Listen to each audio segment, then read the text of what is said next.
Vi vil nu lave beviset længden af en plankode.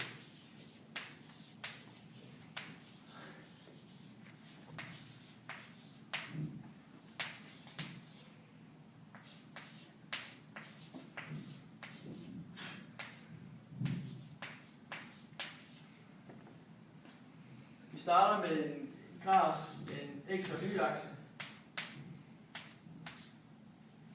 Og vi har en funktion,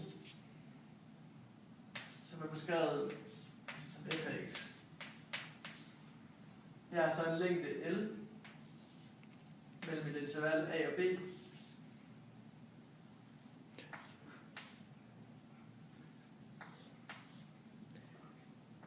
Mellem a og b, som er beskrevet med længden L. Stor L. Yes. Hvis vi forestiller os, at vi deler længden op i en masse små trekanter, som er beskrevet med delta L. Hvis vi forestiller os, at de danner trekanter, som kan beskrives med kateterne delta x og delta y, hvor delta L så er hypotenusen. Så kan vi så bruge Pythagoras formel til at beregne længden delta L.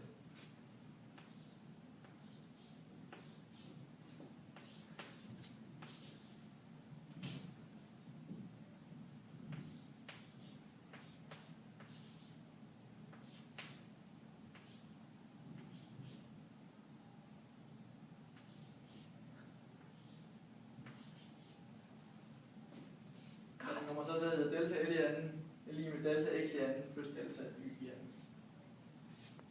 Yes, så nu skal vi reducere udtrykket her. Så det her udtryk, det skal divideres igennem med delta x i anden. Så vi får et udtryk, der hedder delta L i anden, divideret med delta x i anden, er lige med delta x i anden, divideret med delta x i anden, plus delta y i anden, divideret med delta x i anden. Her kan man så se, at delta x i anden divideret med delta x i anden, det giver lige med 1. Så hvis vi omskriver det til, så kan vi hvis det her ud og skrive 1 på. Så nu prøver vi ligesom at flytte lidt rundt og bruger en potensregneregel til at få de her anden potenser ud fra division, så vi kommer til at have delta L divideret med delta x i parentes i anden er lige med 1 plus delta y divideret med delta x parentes i anden. Så nu kan vi tage den bruge potensreglen, at det her i anden, det flytter vi over, og på den anden side af lighedstegn, så det bliver til en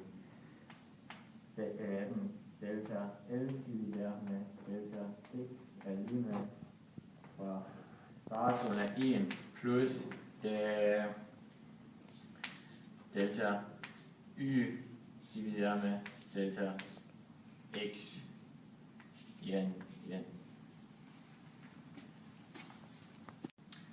For at få det bedst mulige udtryk for den her længde, så lader vi delta x gå mod 0, og det beskriver vi med lim på delta x går mod 0. Og det skriver vi så på begge sider af lighedstegn. Yes. Og igen, lim i hvad delta x går mod 0. For kvadratroden er 1 plus delta x divideret med delta y. Yeah. Yes. Det her udtryk, det svarer så til differentialkvotienten L mærke, som så bliver lig med kvadratroden af 1 plus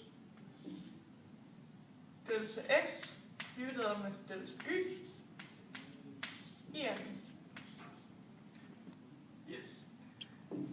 Den her del af udtrykket kan vi også udtrykke som L-mærke, som så er lige med kvadratrodet af 1 plus dx divideret med dy, og igen i anden. Det her udtryk, det ligner meget det, vi skal ende op med, og vi skriver derfor, når vi integrerer det, så vi får L lige med integralet fra A til B for kvadratrodet af 1 plus dx divideret med dy, og i anden. Og det her udtryk svarer igen til differentialet af A og B, og så kvadratrodet af 1 plus, og så i stedet for dx divideret med dy, skriver vi vores funktion differentieret, så f mærke af x i anden dx